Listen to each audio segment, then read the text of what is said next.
వాక్యంలో ఉన్నది ఉన్నట్లుగా నేను తండ్రి వివరించడానికి మీరే సహాయం దయచేయాలి ప్రభు.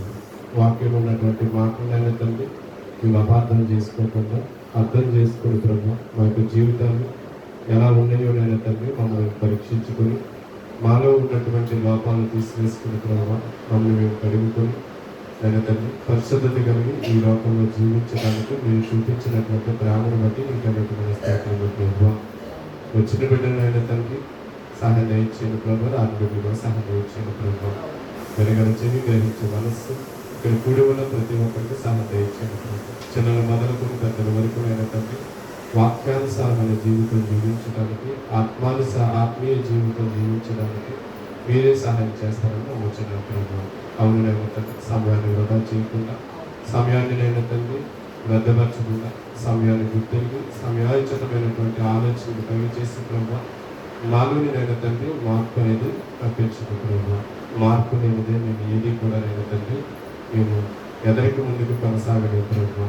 మార్పు అనేది ప్రభు వింటున్నామంటే మన మార్పు అనేది రావాలి ప్రభు. ఆ మార్పు లేకపోతే నేను తండ్రి గేదెని ఎంత తోమినా అది అంతేగా ఉంటుంది ప్రభు. ఆలయంలో ప్రభు మమ్మల్ని మేము ఎంత బాధ చేసుకున్నా అలాగే కనబడుతున్నాం మేము ప్రభు. మమ్మల్ని మేము తండ్రి శుద్ధి చేసుకుని పరీక్షించుకొని పరీక్షలో నేను తండ్రి గెలవడానికి సహాయం అందిస్తానని ప్రభు. మా వెనకాల ఉంటున్నటువంటి నేను తండ్రి సాతాను క్రియలు కూడా దూరపరిచి నేను తండ్రి దూరంగా పెట్టి నేను తండ్రి వాటి పట్ల నేను తండ్రి మనోవేదనతో నేను తండ్రి మీ వాక్యం చెందుతున్న ప్రభు వేదనతో నేను తండ్రి మేము బాధపడుతున్నాను నేను తండ్రి వాక్యానుసారమైనటువంటి ఆనందం మేమందరంలో పొందడానికి సహాయం దయచేయండి. ఈ చిన్న ప్రార్థన ప్రతిలో దయచేయండి. తరగని స్తుతి ప్రభు నామను సంతరించిన తండ్రి ఆమె. ఇప్పుడు వచ్చిన మీకు అందరూ కూడా ప్రభువు బయట వందనాలు. క్లారిటీ కనపడుతుందండి? వినపడుతుందా? సౌండ్ ఎవరు కొంచెం పెంచబడుతుంది. వినపడుతుందా?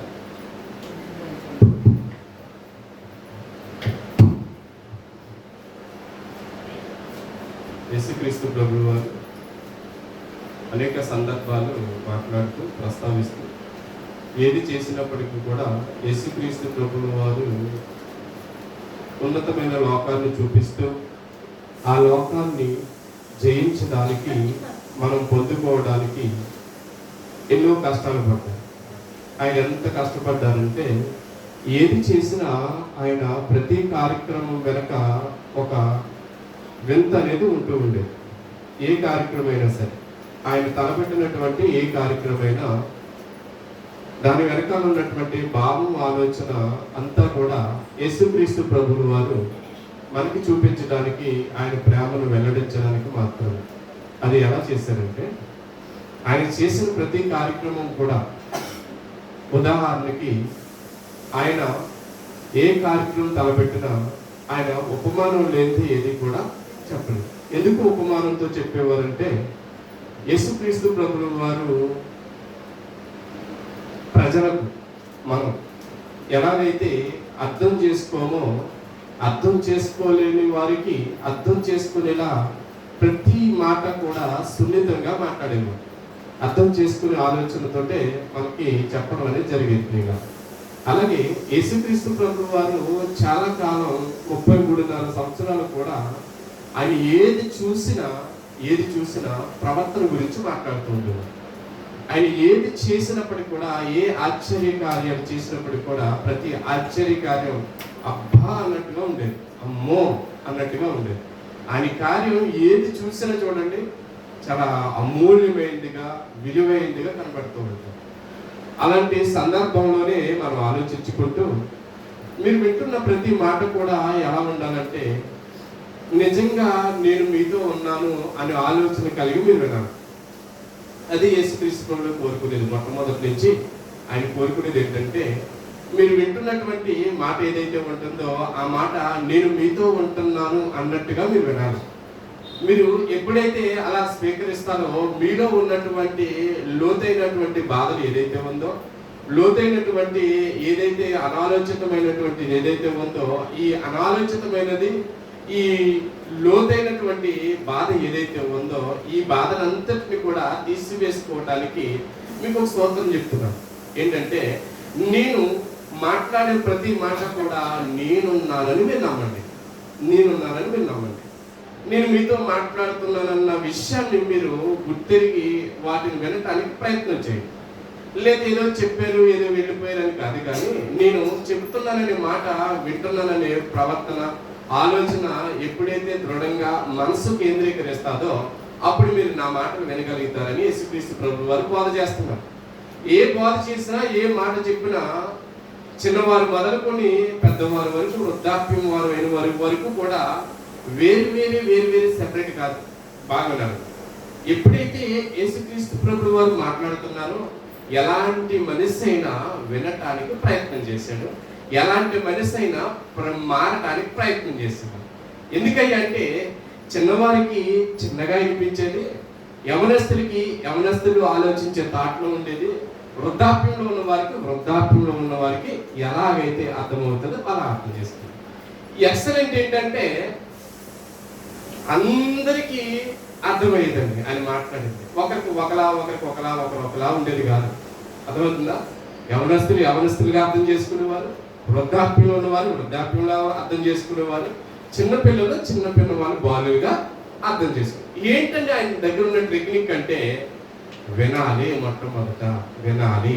వింటే తప్ప ఏది కూడా మారదు. అర్థమవుతుందా? తింటే మన యొక్క ఆకలి ఎలా తీరుతుందో అలాగే వింటే ఆయన మనస్సు అర్థమవుతుంది. మనలో ఉన్నటువంటి ఆవేదన, ఆ యొక్క విధమైనటువంటి బోధ, ఆ విధమైనటువంటి లోపల మనకి ఏదైతే మనోబాధ ఉంటుందో ఆ మనోవేదన తీసుకోవడానికే దేవుని యొక్క బోధ. ఆ బోధను అర్థం చేసుకోవడానికి యేసుక్రీస్తు ప్రభువు వారు మాట్లాడుతూ అనేకమైన ఉపమాన రీతుల్లో ఒక ఉపమానం చెప్తూ మత్తయి సువార్త 13వ అధ్యాయంలో యేసుక్రీస్తు ప్రభువు వారు మాట్లాడుతున్నటువంటి మాటను మనం ఆలోచించగలిగితే 19వ వచనం, ఎవడైనను రాజ్యమును గూర్చిన వాక్యము వినియు. ఎవడైనను అంటే చిన్నవారు మొదలుకొని పెద్దవారి వరకు ఎవరైనా రాజ్యం గూర్చిన మాట వింటే, ఎంత చక్కగా మాట్లాడి చూడండి. మనం వచ్చింది దేనికోసం? ఇక్కడికి వచ్చింది విశ్వాసం ఉందిగా. మనలో ఉన్నటువంటి మనోవేదనలు కానివ్వండి, మనోబాధలు కానివ్వండి, మనలో ఉన్నటువంటి ఆర్థికపరమైనటువంటి ఇబ్బందులు కానివ్వండి, మనలో ఉన్నటువంటి అనారోగ్య విషయంలో కానివ్వండి, వీటన్నిటికీ విముక్తి ఏంటయ్యా అంటే ఆయన రాజ్యం ఉందని నమ్మాలి. మొట్టమొదటి మీరు బాగానే ఆయన రాజ్యం ఉన్నదని నమ్మాలి. ఆయన రాజ్యం ఉన్నదని ఎప్పుడైతే నమ్ముతామో ఖచ్చితంగా 100% ఆయన మనతో ఉండటానికి ప్రయత్నం చేస్తారు. అంటే మనలో విశ్వాసం ఉంటేనే కదా మొట్టమొదట మనలో విశ్వాసం ఉండాలి. మనలో విశ్వాసం ఏంటి? రాజ్యం ఉంది, ఆయన రాజ్యానికి నేను చేరాలి, నేను హక్కుదారురాల్ని, హక్కు ఉన్నవారిని, హక్కు సంపాదించుకున్న వారము అని దృఢంగా ఎవరైతే నమ్ముతారో, ఆయన రాజ్యాన్ని ఎవరైతే నమ్ముతారో, ఆయన రాజ్యం గురించి మాట్లాడుతూ ఎవడైనాను రాజ్యమును గూర్చిన వాక్యము వినియు అంటే ఉందా అంటే ఏముంది? రాజ్యం ఉందని నమ్మాలి మొట్టమొదటిగా. వినియు అంటే వింటున్నాం కానీ దాన్ని ఆలోచించట్లేదు. అది ఉంది, వింటున్నాం కానీ దాన్ని ఏం చేస్తున్నాం అంటే త్రోసి వేస్తున్నాం. అంటే మనకు అవసరం వచ్చినప్పుడే దేవుని సన్నిధికి వచ్చి ఆయన ఉన్నాడు, అయ్యో ఆయన ఉన్నాడు, అయ్యో అంటున్నాం. అవసరం లేనప్పుడు ఆయన లేడు అన్నట్టుగా మనం చూస్తున్నాం. ఆ విధానాన్ని ఆలోచిస్తూ మాట్లాడుతూ యేసుక్రీస్తు ప్రభువు సందర్భాన్ని ప్రస్తావిస్తూ ఇదేమంటున్నాడంటే ఎవరైనాను రాజ్యమును గూర్చిన వాక్యము వినియు గ్రహింపక ఉండగా దుష్టుడు వచ్చి వారి హృదయంలో వ్యక్తపడిన దాన్ని ఎత్తుకొని పోవును. చూడండి ఎంత వండర్ఫుల్ వర్డ్ అంటే, ఎంత చక్కగా మనకి అర్థం కావడానికి యేసుక్రీస్తు ప్రభువు మాట్లాడతానంటే, నా రాజ్యం ఉంది, నా రాజ్యం గురించి నేను బోధ చేస్తున్నాను, మీకు వినిపిస్తున్నాను. వారం అనేకమైనటువంటి ప్రవర్తన ద్వారా, అనేకమైనటువంటి ఆత్మీయ ఆ యొక్క పాస్టర్ల ద్వారా మీకు వినిపిస్తున్నాను. వినిపించిన దాంట్లో నా రాజ్యం గురించి నేను చెప్తున్నాను. ఆ రాజ్యం మీరేం చేస్తున్నారంటే వింటున్నారు కానీ గ్రహించటం లేదు. గ్రహింపకి ఉండగా దుష్టుడు వచ్చి వారి హృదయంలో విత్తబడిన దాన్ని ఎత్తుకుని పోతాడంట. అంటే రాజ్యం ఉందని నమ్ముతున్నాం కానీ ఏం చేస్తున్నాం అంటే కాసేపటికి ఈ అరగంట గంట వాక్యం గంటన్నర వాక్యం విని ఈ సంఘంలో కూర్చుని మనం ఏం చేస్తున్నాం అంటే అమ్మయ్య విన్నాను దేవుడు ఉన్నాడు అని అనుకుంటున్నాం. కానీ బయటికి వెళ్ళిపోయిన తర్వాత రాజ్యమా రాజ్యమా ఎవరు చూసి వచ్చారు అన్నట్టుగా ప్రవర్తిస్తున్నాం. మన ప్రవర్తన కూడా ఎలా ఉంటుందంటే ఎవరు చూస్తారే, ఈ చిన్న అబద్ధమే కదా, ఈ చిన్న తప్పే కదా అనిపిస్తుంది అంట హృదయానికి. ఈ హృదయానికి ఎప్పుడైతే అలా అనిపిస్తుందో అప్పుడు ఎవరున్నట్టు తెలుసా, మనలో విత్తబడినటువంటి వాక్యం ఎవరు ఎత్తిపోతున్నారు, దుష్టుడు ఎత్తిపోతున్నాడు. ఆటోమేటిక్ గా నీ హృదయం ఏం చేస్తున్నావు అంటే లూజ్ అయిపోతుంది. టైట్కున్న హృదయాన్ని లూజ్ చేసేస్తున్నాం. ఆటోమేటిక్ గా నీకు లూజ్ అవడానికి కారణం ఏంటో కిందకి చెప్తూ, త్రావు పక్కను విత్తబడిన వాడు వీడే రాతి నేలను విత్తబడిన వాడు వాక్యము విని వెంటనే సంతోషముతో దాన్ని అంగీకరించేవాడు.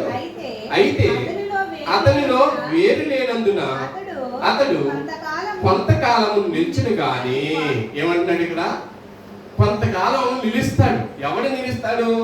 క్రైస్తవుని క్రైస్తవురాల్ని అని చెప్పుకుంటున్నారు చూసారా. మా క్రైస్తవ జీవితాలు, మా క్రైస్తవ కుటుంబాలు, మా అమ్మ వస్తుంది, మా నాన్న వస్తున్నాడు, మా పిల్లలు వస్తున్నారు, మా తల్లిదండ్రులు వస్తున్నారు, మా అత్తమామలు వస్తున్నారు, అందరూ వస్తున్నారండి, మేము కుటుంబ సమేతంగా మీరు నమ్ముకున్నామండి అని అనుకుంటున్నారు చూసారా. వీరిని బట్టి అంట దేవుడు మీరు నమ్ముకుంటున్నారు కరెక్టే, మీరు వస్తున్నారు కరెక్టే, కానీ కానీ ఎలా ఉంటుందంటే, మీరు రాతి నేల విత్తబడిన వాడు వాక్యం విని వెంటనే సంతోషముతో దాన్ని అంగీకరించేవాడు. అయితే అతనిలో వేరు లేనందున, వేరు చూసారా, వేరు లేకపోతే మొక్క ఉంటుందా? ఉండదు. ఎంత పెద్ద చెట్టు అయినా, ఎంత చిన్న వృక్షమైనా, ఏదైనప్పటికీ కూడా అది వేరు లేకపోతే నిలబడదు. జాగ్రత్తగా, వేరు లేకపోతే నిలబడదు. అలాగే ఫస్ట్ ఆఫ్ ఆల్ మన సంఘానికి వచ్చినప్పుడు సంఘంలో వేరు, మొక్క వేరు ఎలాగైతే ప్రాకుతాదో, ఎలాగా మట్టిలో మొత్తం మూల మూలకు వెళ్ళిపోతే దాన్ని ఎవరైనా తీయగలుగుతారా? మీరు ఎంత ప్రయత్నించండి అసలు దానికి అవ్వదు, దాన్ని తీయలేవు, ఆ మొక్కలు తీయలేవు. కొన్ని మొక్కలు చూడండి అలాగ వెళ్ళిపోతాయి. మీరు ఎంత ప్రయత్నించినా అది మాత్రం మొక్క మాత్రం లాగలేదు. చూసారా. అంటే ఖచ్చితంగా దేవుడు ఏం చెప్తున్నాడంటే ఉపమానంతో, నువ్వు నీ కుటుంబానికి నీకు నీ విశ్వాసంలో నువ్వు నడుస్తున్నాను అని అనుకుంటున్నావు, కానీ వస్తున్నాను వింటున్నాను వెళ్ళిపోతున్నాను, వస్తున్నాను వింటున్నాను వెళ్ళిపోతున్నాను, కాలుకిస్తున్నాను వెళ్ళిపోతున్నాను అయ్యో అని అనుకుంటున్నావు. అంటే నీలో ఏం లేదు, వేరు అనేది లేదు. బాగా గమనించాలి, వేరు అనేది లేదు ప్రియులా. వేరు లేకపోతే ఏం చేస్తామంటే, మొక్క చూడండి వేరు లేనప్పుడు అలా వాలిపోతుంది. మరలా దాన్ని నిలబెట్టి కట్టినప్పుడు మరలా అలా కొంతకాలం ఉండదు, మరలా అలా వాలిపోతుంది. మరలా అలా పెట్టినప్పుడు కొంతకాలం అలా కట్టినప్పుడు తాళ్ళు అయ్యి పెట్టి గుణపం పెట్టి ఆ కర్ర పాతి ఇవన్నీ కట్టినప్పటికే మరలా నిలబడదు. అలా కొంతకాలం ఏదో మళ్ళీ ఉద్దేశం అనుకోండి, దాన్ని అలా మళ్ళీ వాలిపోతుంది, మళ్ళీ అలా నిలబెట్టాలి. చూడండి, అలాగే నీ విశ్వాసం కూడా, నువ్వు కూడా ఈ యొక్క సంఘంలో ఎలా ఉన్నావంటే, విశ్వాసం లేకుండా ఆ గంట 2 గంటలు మాత్రమే విని అక్కడికి వెళ్ళిపోయిన తర్వాత మరలా అలా వారిపోయి మరలా ఇక్కడికి వచ్చేటప్పటికి మరలా ఎవరో ఒక 4 గంటలు ఇలా బోధ చేసి మరలా కట్టి ఇలా కట్టి దాన్ని కట్టి అలా బయటికి వెళ్ళేటప్పటికి అలా వెళ్ళిపోయేటప్పుడు మరలా విడిపోయి మరలా ఆదివారం మరలా వచ్చేటప్పటికి మరలా వచ్చి దాన్ని మళ్ళీ ఈ వాక్యం అని కొట్టుతో మళ్ళా కట్టి దాన్ని వేరు లేకుండా అలాగే పోస్తున్నా. వేరు లేకుండా ఎంతకాలం నిలబడగలుగుతాం? అర్థమవుతుందా? వేరు లేకుండా ఎంతకాలం భూమి మీద నిలబడగలుగుతాం? భూమి మీద వేరు లేకుండా చెట్టు ఎంతకాలం నిలబడగలుగుతారు? ఆలోచించండి.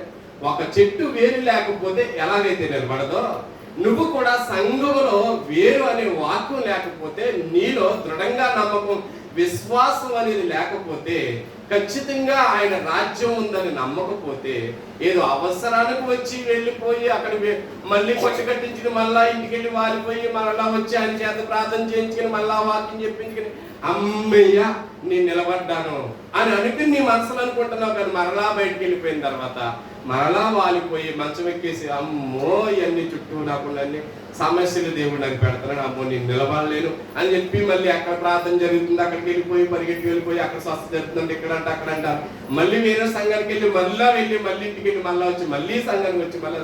మీరు చూడండి, మీరు ఎంత ప్రయత్నించినా మీలో వేరు అనేది లేకపోతే, వేరు అనే విశ్వాసం మీరులో లేకపోతే, ఖచ్చితంగా మీరు నమ్మినటువంటి జీవం మీలో లేకపోతే, ఖచ్చితంగా ఆయన రాజ్యం ఉందని నమ్మకపోతే, మీలో ఎంత ప్రార్థన చేసినా, మీరు ఎంత నుంచున్నా, ఎంత కొట్టుకున్నా, ఎన్ని సంవత్సరాలైనా ఎన్ని నెలలైనా వేరు లేని మొక్కలాగే ఉంటారు. మీరు ఏదో ఒక రోజుని ఆ మొక్క ఎండిపోతే ఎలా పిరికి దాన్ని బయట పాడేస్తామో, అలాగే దేవుడు కూడా మనల్ని కూడా ఈ భూమి మీద మనల్ని కూడా అలాగే పక్కన పాడేస్తారు. మీరు అనుకుంటున్నారు నాకు నీరు ఉంది, అన్ని ఉన్నాయి, ఇవన్నీ ఉన్నాయి, పాస్టర్ ఉన్నాడు, ఆయన ఉన్నారు, విశ్వాసం ఎవరు ఏం చేయలేరు. ఎందుకంటే నీ వేరు అనేది నీకు నువ్వుగా పుట్టించుకోవాలి, నీలో నుంచి రావాలి వేరు అనేది. నేనేస్తే కాదు, మొక్కంటే నేను వేయగలుగుతాను కానీ వేరు నేను రప్పించగలుగుతానా చెప్పండి?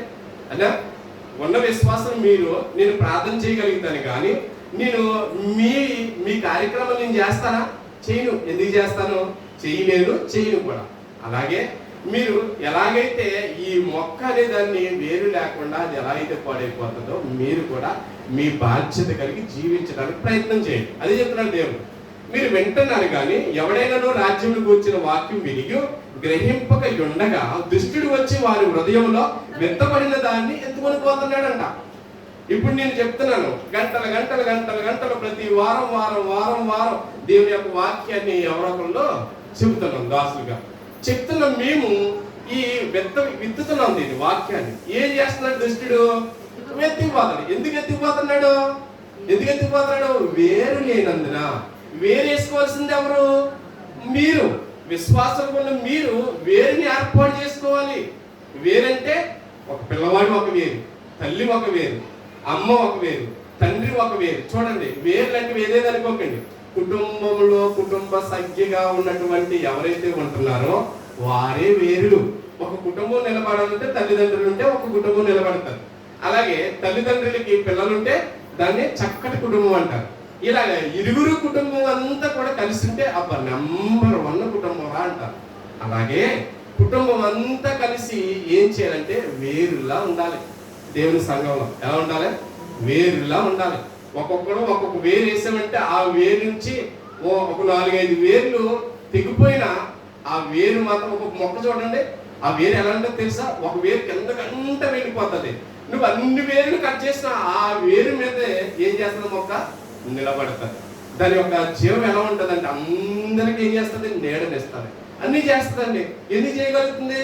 ఆ ఏరు అంత బలమైంది. అలాగే నీ కుటుంబంలో పిల్లవాడు తప్పుపోయినా, అమ్మాయి తప్పుపోయినా, నీ కుటుంబంలో ఎవరు తప్పుపోయినా నువ్వు ఉన్నా చూసే వేరు, ఆ వేరు కిందకంతా ఉండాలి. అయితే నా జీవితం దేవుడు. ఈ వేర్లన్నిటిని కూడా ప్రోత్సహించడానికి ఒక్కొక్క వేరు ఏం చేస్తారంటే అన్ని వేర్లకి కూడా వాటర్ పంపుతుంది, సప్లై చేస్తారు. తెలుసా? ఆహారాన్ని ఇస్తుందండి వేర్లకి అన్నింటికి కూడా. తల్లి వేరు ఏం చేస్తుందంటే పిల్ల వేర్లన్నింటికి కూడా పంపింగ్ చేస్తుంది. ఈ పంపింగ్ చేసినప్పుడు ఆటోమేటిక్ గా ఈ పంపింగ్ వల్ల ఏమవుతుంది? ఈ మొక్క ఆటోమేటిక్ గా బలపడిపోతుంది. అలాగే సంఘంలో కూడా నీ విశ్వాసం ఎలా ఉండాలంటే దృఢంగా ఉండాలి. ఎవరు వచ్చి ఏం చెప్పినా నీ విశ్వాసం కోల్పోకూడదు, నువ్వు నిలబడుతూనే ఉండాలి. దుష్టుడు ఎత్తుపోకుండా నువ్వు చూసుకోవాల్సిన బాధ్యత విశ్వాసం ఉన్నటువంటి నీదే బాధ్యత. అందుకే వేరు లేనందుగా అతడు కొంతకాలము నిలిచిన గాని వాక్యము నిమిత్తము శ్రమైనను హింసైనను కలుగగా గానే అభ్యంతరము పడను. చూసారా? వేరుంటే ఎలా ఉంటది? నీ కుటుంబంలో ప్రార్థన, విశ్వాసము ఇవన్నీ కూడా ప్రతి క్రమక్రమంగా నడుస్తున్నాయి అనుకోండి. క్రమక్రమంగా ఉన్నానుకో, నువ్వు వేరు వేసుకున్నట్టు, నీ జీవితంలో వేరు వేసుకున్నట్టు. ఈ వేరున్న జీవితాన్ని ఏమంటున్నారు చూడండి, వాక్యము నిమిత్తము శ్రమైన హింస అయినా. వేరుంటే ఎలా ఉంటది? శ్రమైన హింసమైన. ఎంత ఎండ వచ్చినా కానీ చెట్టు చూడండి అలాగే నిలబడుతుంది. ఎందుకు నిలబడుతుంది? దాని దగ్గర వేరుంది, బలం ఉంది దాని దగ్గర. అలాగే నువ్వు ఏదైనా శ్రమ వస్తుందంటే నువ్వేం చేస్తున్నావు? త్రొట్టిల్లిపోతున్నావు అంటే నీ దగ్గర ఏం లేదు, బలం లేదు. ఆ బలంలో బలం అంటే ఏంటి? ప్రార్థన లేదేమో, విశ్వాసం లేదేమో, నమ్మకం లేదేమో, నువ్వు వేలన్నీ కూడా తెంపుడు కూర్చున్నావేమో, అన్నిటిని కూడా కలుపుకోవడానికి ప్రయత్నం చేయి. అదే చెప్తున్నాడు. అభ్యంతరము పడును ముండ్ల పదంలో నిమిత్తము పడిన వాక్యము వినువాడే గాని హైక విచారమును ధనమోసమును ఆ వాక్యమును అణచివేయును గనుక వాడు నిష్ఫలపడవద్దును. ఎప్పుడైనా సరే మన విశ్వాసాన్ని మనం కాపాడుకోవాలంటే ఖచ్చితంగా 100% దేవునిలో వేరు వేసుకుని ఉండాలి ప్రియుగా. అటువంటి వేరు మనం అందరం కూడా పొందుకోవాలి. దేవుడు అదే మాటలు చెప్తూ మొదటి తిమోతికి రాసిన పత్రికలో మాట్లాడుతూ ఒక సందర్భం గురించి వివరిస్తూ మనం చెప్తున్నాడు. చూడండి, మొదటి తిమోతికి రాసిన పత్రిక, అపోస్తలుడైన పౌలు తిమోతికి రాసినటువంటి మొదటి పత్రిక 4వ అధ్యాయము 9వ వచనం. ఈ వాక్యం నమ్మదగినయు పూర్ణ అంగీకారము యోగ్యమనేది. ఇది ఇప్పుడు మనం ఎలాగైతే రోజు రోజుకి వారం ఈ వాక్యాన్ని మనం ఎలాగైతే అవలంబించుకుంటున్నామో, ఎలాగైతే మనం లోపలికి తెచ్చుకుంటున్నామో, వింటున్నామో, విని విడిచిపెట్టే వారిగా కాకుండా ఈ వాక్యాన్ని ఏం చేయాలంట? నమ్మాలంట. నమ్మిన తర్వాత దీన్ని ఏం చేయాలంటే దుష్టుడు ఎత్తుకుపోకుండా కాపాడుకోవాలి. ఈ దుష్టుడు ఎత్తుకుపోకుండా కాపాడుకోవాలంటే మనం ఖచ్చితంగా నమ్మాలి. ఈ వాక్యము నమ్మదగిరియు పూర్ణ అంగీకారములకు యోగ్యమైనది ఉన్నది. మనుషులందరికీ రక్షకుడును. ఏంటంట? మనుషులందరికీ ఎవరు రక్షకుడు ఉన్నాడు. ఆ రక్షకుడును మరి విశేషముగా విశ్వాసులకును రక్షకుడునైన జీవము గల దేవుని యందు మనము నిరీక్షణ ఉంచి ఉన్నాము గనుక ఇందు నిమిత్తము ప్రయాసముతో పాటు పాడుచున్నాము.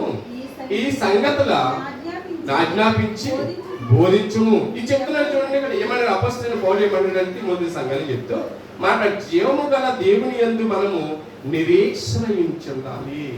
జీవము గల దేవుని దగ్గర ఉండాలి, నిరీక్షణ ఉండాలి. నిరీక్షణ అంటే నమ్మకం కలిగి ఉండాలి. ఎప్పుడైతే ఈ నిరీక్షణ కలిగి ముందుకు కొనసాగుతామో దేవుడు ఖచ్చితంగా మన పట్ల దేవుడు నిలబడతాడు. దాన్ని ఎలా అంగీకరించే? పూర్ణ అంగీకారంతో పూర్తిగా నేను అంగీకరిస్తున్నాను, జీవము గల దేవుడు ఉన్నాడు, నాతో నడుస్తున్నాడు, నన్ను నడిపిస్తున్నాడు అని చెప్పి పూర్ణ అంగీకారం. ఉత్తుత్త అంగీకారం కాదండి, పూర్ణ అంగీకారం. అంగీకారం అంటే అంగీకారం వేరు, పూర్ణ అంగీకారం వేరు. పూర్ణ అంగీకారం అంటే మనసు పూర్తిగా ప్రేమించడం. మనసు పూర్తిగా ఎవరిని ప్రేమించినా ప్రేమించకపోయినా పర్వాలేదు, కానీ దేవుని మాత్రం నువ్వు మనసు పూర్తిగా ప్రేమించి చూడు ఎలా ఉంటుందో. చూడండి, ఒకసారి మీరు గమనించండి. కొన్ని సందర్భాల్లో మనస్ఫూర్తిగా మీరు అప్పుడప్పుడు మీరు ప్రార్థన చేసుకున్నప్పుడు ఈ కళల స్వప్నాలు ఇవన్నీ చెప్తూ ఉంటారు, చూసారా? ఇవన్నీ మనసు పూర్తిగా నిజంగా మీరు దేవునికి సమర్పించండి. మనస్ఫూర్తిగా ఎలా ఉంటుందో హృదయం కానీ, మీకు జరిగే కార్యక్రమాలు కానీ, దేవుడు చేస్తున్నటువంటి అద్భుతాలు కానీ ఇవన్నీ గమనించండి ఎలా ఉంటాయో. అసలు మనసు పూర్తిగా అంటే ఎలా ఉండాలి అనిపిస్తుంది నిజంగా. అటువంటి మనస్ఫూర్తిగా జీవము గల దేవుని యోగ్యమైనది, మనుషులందరికీ రక్షకుడినియు మరి జీవము గల దేవుని యందు మనం నిరీక్షణ నుంచి ఉన్నాము గనుక ఇందు నిమిత్తము ప్రయాసముతో పాటుపడుచున్నాము. ఈ సంగతులు ఆజ్ఞాపించి బోధించుము.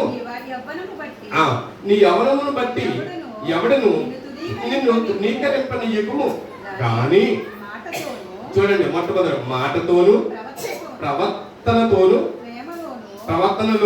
ప్రేమలోను విశ్వాసములోను పవిత్రతతోను విశ్వాసులకు మాదిరిగా ఉండాలి. ఎలా ఉండాలి? వేరు వేసుకున్న ప్రతి మనిషి ఎలా ఉండాలంటే, వేరు వేసుకున్న మనిషిలో క్వాలిటీ చెప్తున్నాడు. నేను విశ్వాసిని అని చెప్పి నువ్వు ఎలా అయితే చెప్పుకుంటా ఆ విశ్వాసి ఎలా ఉండాలని చెప్తూ ఆయనలో మొట్టమొదటి ఏముండాలి? మాటలలోను చాలా జాగ్రత్త మాట్లాడేటప్పుడు, వాళ్ళు వీళ్ళ దగ్గర మాట్లాడేటప్పుడు, సంఘంలో మాట్లాడేటప్పుడు, పాస్టర్ గారితో మాట్లాడేటప్పుడు, కుటుంబాల్లో మాట్లాడేటప్పుడు, ఫంక్షన్లో మాట్లాడేటప్పుడు, ఎక్కడైనా ఎవరు లేదులే అని చెప్పేసి నీకు వచ్చిన మాట మాట్లాడేసి మనకు ఏడపెడ వాయించేస్తారు. ఆ మాటలో కూడా చాలా జాగ్రత్త సుమ. తర్వాత మన ప్రవర్తన ఎలా ఉంటుంది? సంఘానికి వచ్చినప్పుడు ముసుకేసిన ఒకలాగా ఉంటుంది, సంఘం అయిపోయిన తర్వాత బయటకు వెళ్ళిన తర్వాత మన ప్రవర్తన ఒకలాగా ఉంటుంది. అవునా? మాట్లాడే వాళ్ళతో ఎలా మాట్లాడాలో తెలియదు, ఎలా ప్రవర్తించాలో తెలియదు, ఎలా నడవాలో తెలియదు, ఎలా ప్రకటించాలో తెలియదు. మేము కేవలం క్యారెక్టర్ చెప్తున్నాను, ప్రవర్తనలోను ప్రేమలోను. ప్రేమ మనకి ఏదైనా సహాయం వారి నుంచి ఏమైనా పొందుకుంటున్నాం అనుకో, వారి దగ్గర ప్రేమ చూపించడం కాదు, సహాయం పొందుకున్నా పొందుకోకపోయినా నా జాతీయ సహాయం పొందుకున్నా పొందుకోకపోయినా, వారి నుంచి మనకి కలిసి వచ్చినా కలిసి రాకపోయినా, వారి నుంచి ఏమైనా మనం ఆశించినా ఆశించబడి, వీటన్నిటిని పక్కన పెట్టి మన దగ్గర ఏం చేయాలి? ప్రేమ ఉండాలి. అటువంటి వ్యక్తిత్వంతో మనం ఏం చేయాలి? అవతల మనిషిని ప్రేమించాలి. ఆ మనిషి ప్రేమ ఉన్నప్పుడు, అంటే చాలా మంది అప్పుడప్పుడు అనుకుంటుంటారు సంఘాల్లో, వాళ్ళు డబ్బులు ఇచ్చారు కాబట్టి వాళ్ళని ఎక్కువ ప్రేమిస్తున్నారని, వాళ్ళు డబ్బులు ఇచ్చారు కాబట్టి వాళ్ళని ఎక్కువ గౌరవిస్తున్నారని, వాళ్ళు డబ్బులు ఇచ్చారు కాబట్టి వాళ్ళకి బలంగా ఇచ్చారు కాబట్టి వాళ్ళ గురించి ఎక్కువ ప్రార్థన చేస్తున్నారండి, లేకపోతే వాళ్ళు బాగా సహకరించారు కాబట్టి వాళ్ళకి ఎక్కువగా సహాయం చేస్తున్నారండి, వాళ్ళనే పలకరిస్తున్నారండి. ఇటువంటివి ఏవి ఉండకూడదు. అందరినీ సమానంగా ప్రేమించాలి. ఆ ప్రేమ తత్వం మనలో ఉండాలి. అది వేరేసుకున్నటువంటి దృఢమైనటువంటి వాక్యంలో ఉన్నటువంటి విశ్వాసి. ఆ విశ్వాసకి ఇది 3వ క్వాలిటీ. 4వ క్వాలిటీ విశ్వాసములోను. విశ్వాసం అంటే నమ్మకం ఉండాలి. విశ్వాసం అంటే ఖచ్చితంగా దేవుణ్ణి నేను తెలుసుకున్నాను కాబట్టి, దేవుని నమ్ముకున్నాను కాబట్టి, నా దేవుడు నాతో ఉంటున్నాడు కాబట్టి నేను వదలను. ఆయన వదలాలనుకున్నా నేను ఆయన మాత్రం వదలను. అటువంటి విశ్వాసం, దృఢమైన విశ్వాసం ఉండాలి. ప్రతి వ్యక్తికి నేను చెప్తున్నానండి, ప్రతి వ్యక్తికి మొట్టమొదటిగా ముందు ఉన్నది విశ్వాసం ఏదైతే ఉంటుందో అదే విశ్వాసం మరణించేంత వరకు, నీ ముగింపు చివరి వరకు కూడా అదే విశ్వాసంతో ప్రవర్తించాలి, అదే విశ్వాసంతో నడవాలి. నీకు ఉన్నా లేకపోయినా మధ్యవర్తిగా అనేక మంది నీకు సహవాసంలో నీకు ఏర్పడినా ఏర్పడకపోయినా, వారి మయ్యాన్ని ఎంటరైనా ఎంటర్ అవ్వకపోయినా, నీ దగ్గర ఏదైతే విశ్వాసం మొట్టమొదటిగా ఉందో అదే విశ్వాసం ఉండాలి. నీకు జరిగినా జరగకపోయినా, నీ ఇంట్లో శుభకార్యం జరిగినా జరగకపోయినా, ఎనీవే ఏదైనా నాకు వద్దు, నాకు దేవుడే కావాలి, దేవుడే ముఖ్యం, నేను ముందుగా ఎవరినైతే నేను విశ్వసిస్తున్నానో, నేను ఎవరినైతే నమ్ముతున్నానో, నేను నమ్మినటువంటి విశ్వాసం, నా విశ్వాసం ఏదైతే ఉందో ఆ విశ్వాసాన్ని జరిగినా జరగకపోయినా నీ విశ్వాసం అలాగే నిలబడాలి. అది నిజమైనటువంటి క్రైస్తవ లక్షణాలు. అర్థమవుతుందా? ఈ లక్షణం ఎప్పుడైతే ఇది పనిచేస్తూ ఉంటుందో పవిత్రతతోనూ, పవిత్రత కూడా ఉండాలి. నీ పవిత్రతే నువ్వు చిన్ననాటి నుంచి కూడా ఎలాగైతే యవనస్తున్న వరకు కూడా ఎలాగైతే కాపాడుకున్నావో అలాగే పెళ్లి అయ్యే వరకు కూడా అలాగే కాపాడుకో, పెళ్లి అయిన తర్వాత కూడా అలాగే కాపాడు, తర్వాత కూడా నువ్వు మరణించేంత వరకు కూడా నీ పవిత్రతను నువ్వు కాపాడుకోవాలి. పవిత్రతను అంటే నీ దగ్గర ఉన్నటువంటి ఏదైతే పవిత్రం అంటే చాలా మంచివాడండి అని అనిపించుకోవడం చాలా మంచిదండి, చాలా నిజంగా పవిత్రతగా ఉంటుందండి. అక్కడ దించుతుంది తల, ఇక్కడ ఎత్తుతుంది, ఇక్కడ దించుతుంది అక్కడ ఎత్తుతుంది. ఖచ్చితంగా తన పని తను చూసుకుంటుంది, ప్రార్థన చేసుకుంటుంది, విశ్వాసం ఉంటుంది, నమ్మకం ఉంటుంది, ప్రేమలో ఉంటుంది, ఖచ్చితంగా ప్రవర్తనలో ఉంటుంది, మాటల్లో కూడా. ఎట్టి పరిస్థితుల్లో ఆమె దగ్గర ఏది కూడా తప్పు పట్టలేము అన్నట్టుగా ఉండాలి. అది కూడా చెప్తున్నాడు. ఇది కూడా పవిత్రతతోనూ విశ్వాసులకు మాదిరిగా ఉండాలి. సంఘంలో ఎలా ఉండాలి? వేరేసుకుంటే ఎలా ఉండాలంట? విశ్వాసునికి మాదిరిగా ఉండాలి. నీ పక్కన విశ్వాసం ఉందా? ఈమె ఎప్పటి నుంచి వస్తుంది? ఈమెను చూసి నీ మాదిరి కనబడాలి. అదండి విశ్వాసం. అది క్రైస్తవ జీవితం అంటే. క్రైస్తవ జీవితం అంటే ఏదో వచ్చాను, వెళ్ళిపోయాను, దేవుడు ఇచ్చాడు, ఆమె డబ్బులు కొట్టేసుకున్నాను, కొత్త బట్టలు కొనేసుకున్నాను, ఎందుకంటే ఇది కట్టేసి, ఇది కాదు క్రైస్తవ జీవితం అంటే. ఇది కాదు. ఎవరైతే దేవుని పట్ల ప్రేమ పొందుకుంటారో, నిజంగా ఆయన నాలో ఉన్నాడు, ఆయన వాక్యం నాలో ఉంది, ఆయన నన్ను నడిపిస్తున్నాడని విశ్వసించి మనం నమ్ముతాము. ఈ భూమి మీద తల్లిదండ్రులు కానీ, భార్య భర్త కానీ, ఇవన్నీ ఈ లోకంలో ఏది శాశ్వతం కాదు. దేవుడు నాతో ఉంటే నాకే అది సంతోషం. నేను ఒంటరిగా వచ్చాను, ఎవరిని తీసుకురాలేదు. నేను కూడా ఆలోచించాను, నేను ఎవరిని తీసుకురాలేదు, ఏమీ తీసుకురాలేదు. నేను వెళ్ళేటప్పుడు కూడా ఎవరిని తీసుకెళ్ళను, ఏమీ తీసుకెళ్ళను. కానీ విశ్వాసాన్ని నేను తీసుకెళ్తాను, నేను కాపాడుకుంటాను. నా విశ్వాసం ఏదైతే ఉందో, నా నమ్మకం ఏదైతే ఉందో, నా రాజు ఎవరైతే ఉన్నారో ఆ రాజు దగ్గర నేను వెళ్ళాలంటే, నా రాజు ఎప్పుడు కూడా రోజు నిరంతరం కూడా నాతోటే ఉంటాడు అనే నమ్మకం హృదయంలో భద్రపరచుకోవట్లేదు. ఆ హృదయం నిజంగా భద్రపరచుకుంటే చెప్తున్నాను చూడండి కిందకి, విశ్వాసముకు మాదిరిగా ఉండుము. నేను వచ్చే వరకు చదువుట యందును, హెచ్చరించుట యందును, బోధించుట యందును జాగ్రత్తగా ఉండుము. ఏంటంట? ఆయన రాకడ వచ్చే వరకు ఎలా ఉండాలంటే మనం చాలా చాలా జాగ్రత్తగా ఉండాలి. మరి విశ్వాసాన్ని చాలా జాగ్రత్తగా కాపాడుకోవాలంటే ప్రియుల.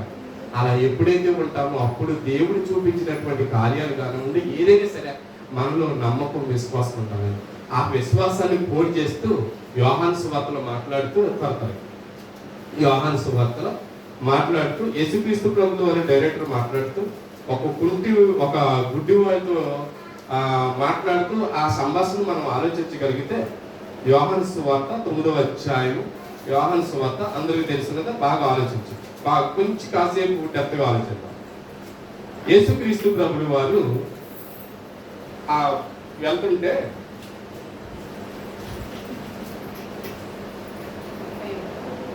9వ అధ్యాయం 1వ వచనం, ఆయన మార్గంలో పోవచ్చుండగా పుట్టుగుడ్డి అయిన ఒక మనుష్యుడు కనబడెను.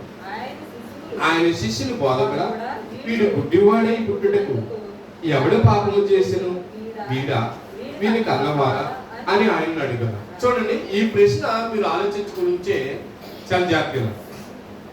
ఒకసారి ఎప్పుడో చెప్పాను సందర్భం ఇది, అయినా మనం ఒకసారి ప్రస్తావన చేస్తున్నాం, మర్చిపోతాం కదా. మనది బాగా మతిమరుపు మనది ఎలా అంటే అన్నిటికన్నా ముందు ఏది ఉంటుందంటే మనలో మతిమరుపు ఉంటుంది. ఏ 100 రూపాయలు ఎక్కడ ఇవ్వమంటే సంవత్సరం తర్వాత 100 గురించి చెప్తాం, అదవుతుందా.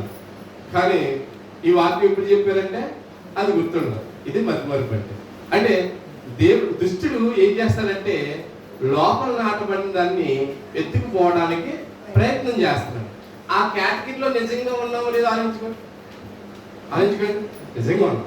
కానీ అలా ఉండకుండా ఉండాలంటే ఒక ఉపమాన రీతిలో యేసుక్రీస్తు ప్రభువు వారు ఒక అద్భుతాన్ని చూపిస్తూ మనం మాట్లాడుకుంటాం కదా ఈ సందర్భాల్లో. జరిగింది ఎవరైనా మన కుటుంబాల్లో వాళ్ళు చేసినటువంటి తప్పులను బట్టి వాడు గుడ్డోడయ్యాడు, కుష్ఠరోగి అయ్యాడు, లేకపోతే అంగవైకల్యంగా పుట్టాడు అని చెప్పుకుంటుంటాం. ఎవరిది? మనకి ఎప్పటి నుంచో నూరుకోసారు, ఏనాటి నుంచో ఇది నడుస్తుంది, ఇప్పటికీ నడుస్తుంది, ఇప్పటికీ నమ్ముతున్నారు. కానీ బైబిల్ చెప్తుంది, దేవుడు చెప్తున్నాడు, ఇక్కడ శిష్యులు ప్రశ్న వేస్తున్నారు, అదే ఆలోచనతో ఉన్నారు. ఎవరు? శిష్యులు కూడా అదే ఆలోచనతో ఉండి వీడు గుడ్డివాడైనందుకు వీళ్ళు తల్లిదండ్రులు పాపం చేశారా, ఎవరు పాపం చేశారని చెప్పేసి వీళ్ళు అడుగుతున్నప్పుడు దేవుడిని అడుగుతున్నప్పుడు దేవుడు చెప్తున్నటువంటి సందర్భం ఎలా ఉందో చూడండి. సందర్భం చూడండి, 2వ వచనంలో 3వ వచనంలో, యేసు వీడైనను వీని కన్నవారైనను పాపము చేయలేదు. ఏంటంట? పాపం చేయలేదు.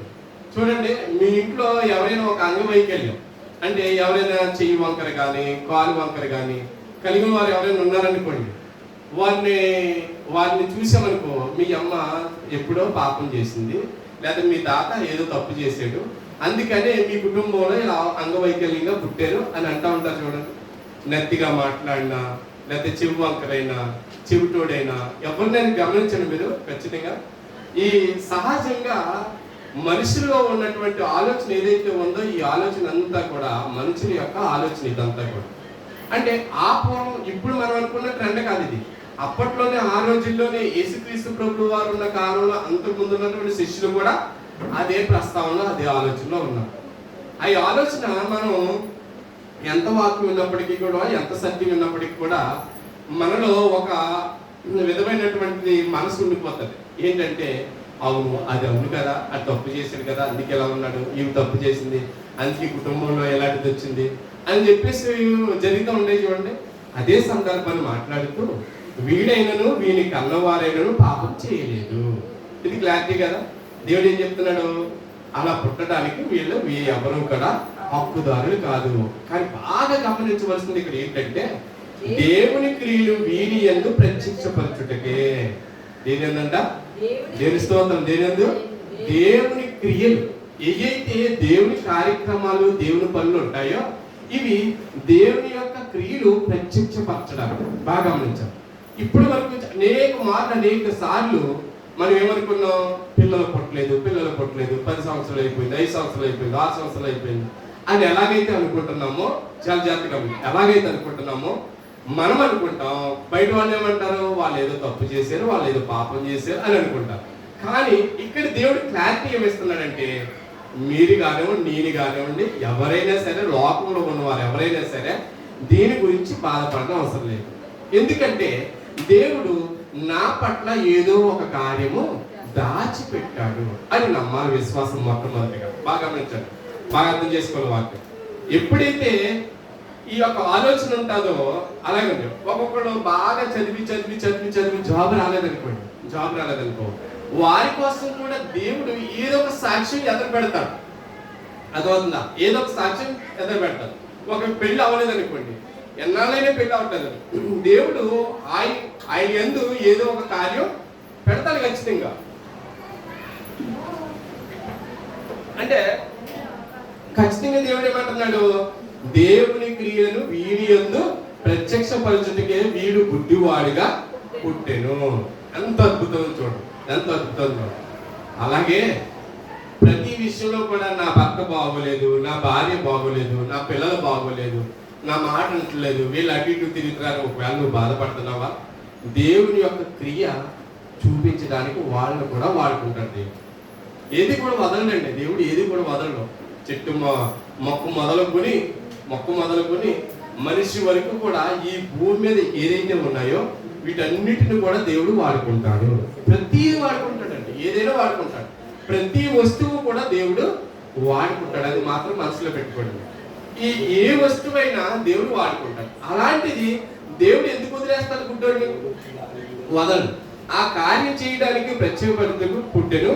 పగలున్నంత వరకు నన్ను పంపిన వాని క్రియలు మనము చేయుచుండవలెను. రాత్రి వచ్చుచున్నది, అప్పుడు ఎవడను పని చేయలేడు. గుడ్డోడికి పగలో రాత్రి ఏమైనా ఉంటుందా తేడా? రాత్రి పగలు ఏమైనా ఉంటుందని తేడా? ఏమి ఉండదు. మరి ఇప్పుడు బాగా గమనించి నేను ప్రశ్న అడుగుతున్నాను. ఇప్పుడు కళ్ళు ఉన్న వాళ్ళు మనమా, కళ్ళు లేని వాళ్ళము గుడ్డోడా? పగలున్నంత వరకు దేవుని కార్యాలని చెప్పేసి చూడండి, ఇక్కడ ఏమన్నా పగలున్నంత వరకు నన్ను పంపిన వాని క్రియలు మనము చేయించుండవలెను. పగలున్నంత వరకు ఏం చేయాలి? ఆయన కార్యాలు చేస్తుండాలి.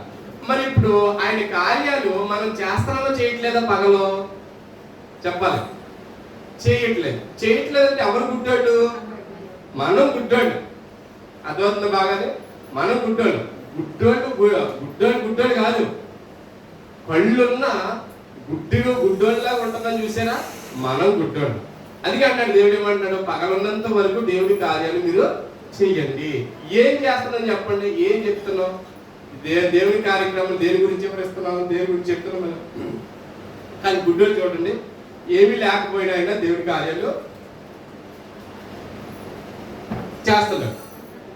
రాత్రి వచ్చుచున్నది, అప్పుడు ఎవడను పని చేయలేడు. అంటే ఏం చేస్తాడు గుడ్డోడు? రాత్రి పగలు కూడా ఒకటే మామూలుగానే పని చేస్తాడు. అప్పుడు ఎవడను పని చేయలేడు. నేను ఈ లోకములో ఉన్నప్పుడు లోకములకు వెలుగులను చెప్పాను.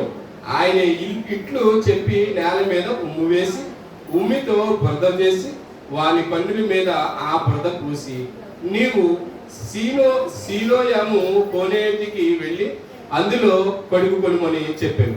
సీలోయమను మాట పంపబడిన వాడని అర్థము. ఇక చూడండి, గుడ్డోడు ఉన్నాడు. ఆ గుడ్డోడు చూడండి జాతీయ గుడ్డోడు ఉన్నాడు. ఈ గుడ్డివాడు ఏం చేస్తున్నాడంటే తను ఏం చేస్తున్నాడు? గుడ్డివాడు ఏమి తెలుసా? ఏమన్నా పలానా చోట ఉంటుందని, ఈ సిలోయము అనే ఆ యొక్క నది అక్కడ ఉంటుందని తెలుసా? తెలియకపోయినా విశ్వాసం చూడండి, నమ్మకం చూడండి, ఆయన దేవాలయం చూడండి. ఇప్పుడు ఆయన గుడ్డడా మనం గుడ్డడా? విశ్వాసం గురించి తెలిసినా, దేవుని చూస్తున్నా, దేవుని వాక్యం మనతో ఉంటున్నా, దేవుని వాక్యం మనతో మాట్లాడుతున్నా, దేవుడు మనతో సహవాసం చేస్తున్నా మనం ఎవరో గుడ్డోడు. కానీ ఆయన చూడండి, నమ్మకంగా ఒక మాట కూడా నాకు తెలియదని చెప్పలేదు, నేను వెళ్ళనని చెప్పలేదు, అది ఎక్కడ ఉంటుందని చెప్పలేదు, ఏమి అనకుండా ఆయన మరలా ఆయన ఎలాగైతే మాట ఇచ్చాడో అలాగే. అది మనం మాట చూడండి. మనల్ని ఏమన్నా దేవుడు అన్నాడు అనుకోండి, ఇప్పుడు ఈ బలంగా అమ్మా నువ్వు ఇంటికి వెళ్ళిపోయిన తర్వాత నీ దగ్గర ఇలా ఉంది, స్వస్థత పడిపోతాయి అన్నాడు అనుకో. నా దగ్గర అది లేదు, ఇది లేదు, నేను ఎలా స్వస్థత అవుతాను అని అడుగుతాం కదా. మనం ప్రశ్నలు వేస్తామండి, అవునే కాదు? మనం ప్రశ్నలు వేస్తాం. కానీ ఆయన ప్రశ్న మాత్రం వేయలేదు. ఆ విశ్వాసం ఎలా ఉంటుంది? ఆయన లోపల వెత్తబడినటువంటి వాక్యము ఎవరు వెతికెళ్ళిపోకుండా ఆయన హృదయంలో భద్రం చేసుకున్నాడు. ఆయన వేరు చేసుకున్నాడు.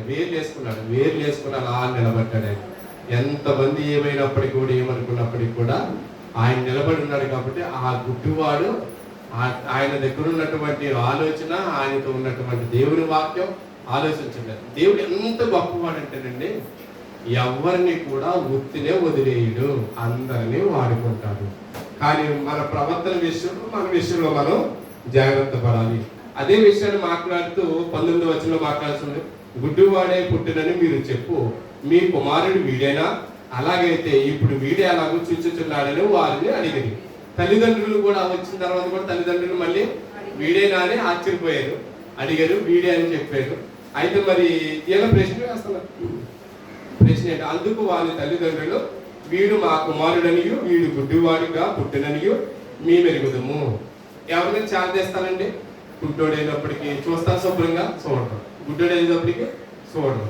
చూడండి, అంగవైకల్యంగా ఉన్నప్పుడు ఎవరిని కూడా ఎవరు పట్టించుకోరు. అలాగే ఈ కుమారుని కూడా వాళ్ళ తల్లిదండ్రులు పట్టించుకోలేదు, వదిలేసినప్పటికీ కూడా దేవుణ్ణి ఆయన వదలలేదు. కాబట్టి దేవుడు అలా కార్యక్రమం అనేది చేశాడు.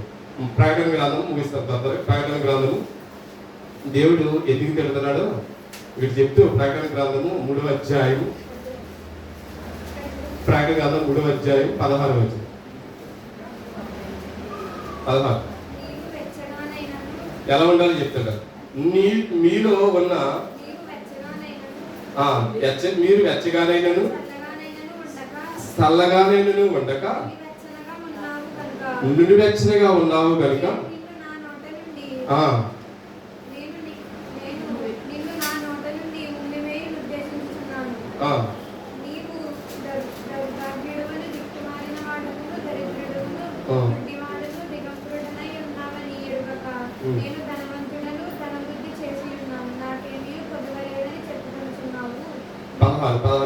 నీవు వెచ్చగానైనను చల్లగానైనను ఉండక నునువెచ్చగా ఉన్నావు కనుక నేను నిన్ను నా నోటి నుండి ఉమ్ము వేయి ఉద్దేశించుచున్నాను. దేవుడు అంటున్నాడు, అడుగుతున్నాడు, ఒకవేళ నీలో అవిశ్వాసం ఉందా? సగం విశ్వాసం నమ్ముతున్నావా?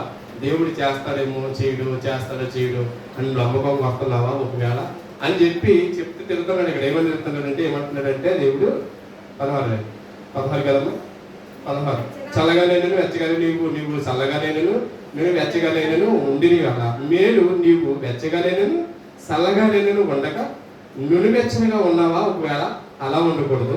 నీవు దౌర్భాగ్యుడు, దిక్కుమాలిన వాడును, దరిద్రుడును, గుడ్డివాడును, దిగంబరుడును ఉన్నావని ఎరుగుగా నీవు ధనవంతుడును, ధనవృద్ధి చేసి ఉన్నాను, నాకేమీ పొదువు లేదని చెప్పుకొనిచున్నావు.